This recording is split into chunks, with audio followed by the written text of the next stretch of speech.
Bonjour, c'est Gilles sur boursicoté.com. Voici l'analyse technique du CAC 40 pour cette séance du lundi 30 mars 2015. Avec une séance au final relativement technique, puisqu'après une ouverture sur un gap haussier, le CAC 40 est resté au-dessus de cette zone de support qui avait été franchie la semaine dernière. On a ouvert sur un petit gap haussier qui est venu combler, puisqu'on est pour 3 points, on est venu combler ce gap.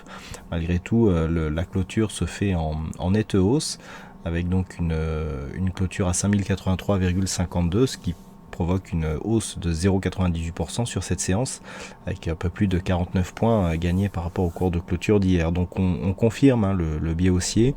On avait une petite hésitation du fait que les cours restaient ici sous cette zone de support.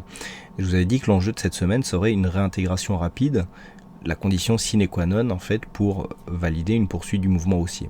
C'est ce que nous sommes en train de valider. Techniquement, vous allez voir qu'il y a énormément d'informations sur cette bougie, beaucoup plus qu'il n'y paraît. Du point de vue des indicateurs techniques, nous avons ici des indicateurs qui rebaissent. On est toujours dans un flux plutôt baissier, avec ce RSI qui ressort de sa zone de surachat, qui se stabilise mais qui est quand même sur un fond baissier.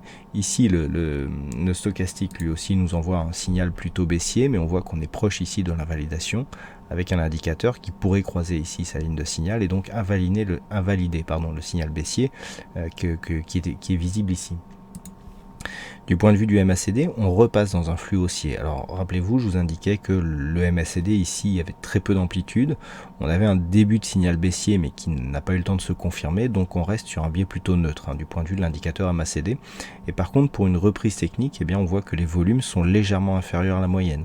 Ça c'est notable et ça pourrait aller dans l'optique en fait d'une sortie de cette dynamique, donc qui validerait la cassure de cette zone de support, mais sur une évolution horizontale. Pour l'instant, on a défini les limites d'un range, donc il faudra voir ici si on n'arrive pas à passer d'une manière assez rapide cette zone des 5106 points, on pourra avoir ici une évolution horizontale qui pourrait casser la dynamique haussière, et donc ce serait la suite de ce signal ici de rupture.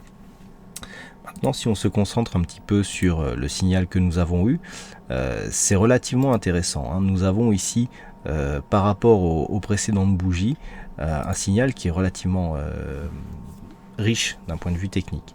Dans un premier temps, nous avons ouvert ici sur un gap haussier. On le voit, l'ouverture ici qui sort entièrement de l'espace de cotation de la bougie précédente. Ce gap a été comblé.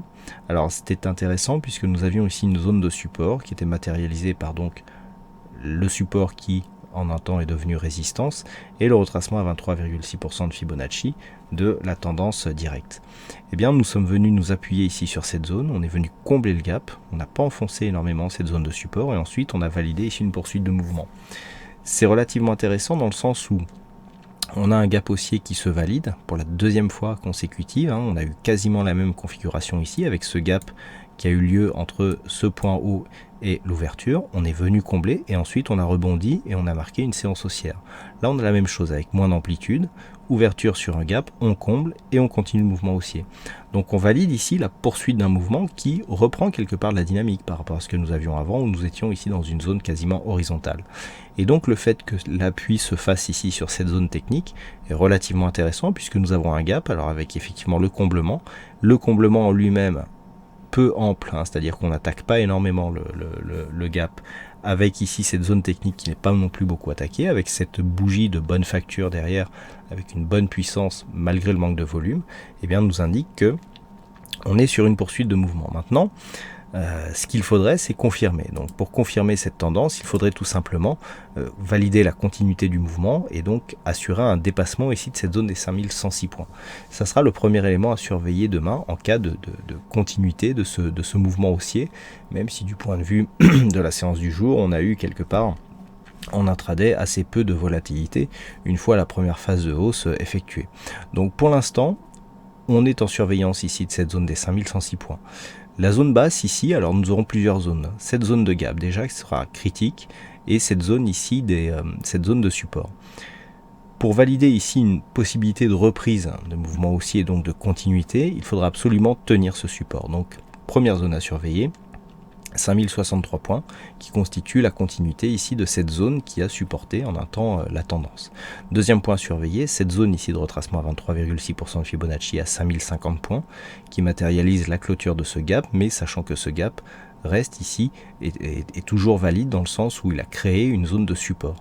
Tant que l'on ne va pas casser cette zone de support, on aura toujours ce signal de continuité haussière. Si on venait à casser cette zone, et bien dans ce cas-là, on pourra avoir dans un premier temps un signal de retournement donc de la tendance très court terme, ça c'est clair, mais du point de vue de l'influence sur la tendance un peu plus moyen terme, on validerait dans un premier temps la sortie de cette dynamique par une évolution neutre.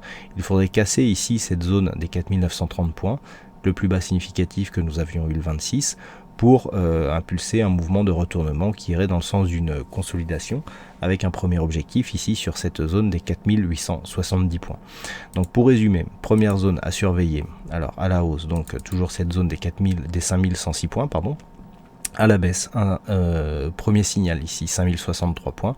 Deuxième zone, 5050 points pour comblement de gap et le retracement de Fibonacci, sachant que le bas du gap se situe sur le plus haut de cette bougie à 5048 points. Si on commence à casser cette zone, il y a fragilisation. Déjà, on aura rupture de la loi de dos, puisqu'il y aura rupture ici de ce point bas significatif. Et si les cours venaient à descendre et à casser par exemple cette zone ici, cette deuxième zone, qui a matérialisé un gap qui est devenu support, là on aura un signal de retournement assez fort. Voilà ce que l'on peut dire donc sur cette analyse technique du CAC 40. Alors aujourd'hui, bon, je ne sais pas s'il y a eu un problème sur le fixing, toujours est-il qu'il n'y a pas de résultat encore disponible. Par contre, du point de vue des statistiques, alors c'est assez intéressant, on a toujours une probabilité baissière intéressante. La configuration est quasiment la même que celle que nous avions hier, en tout cas du point de vue des mesures statistiques que j'effectue. Donc on est toujours sur un biais baissier.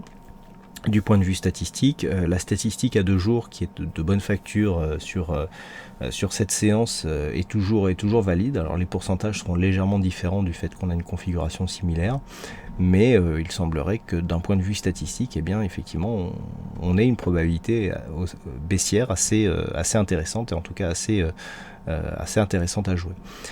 Voilà donc ce que l'on peut dire sur cette analyse technique, dont je vous souhaite à toutes et à tous une bonne séance, bonne soirée, bonne chance au prochain trade, et on se donne rendez-vous donc dès demain pour d'autres analyses techniques sur le site boursicoté.com. Bonne soirée à tous.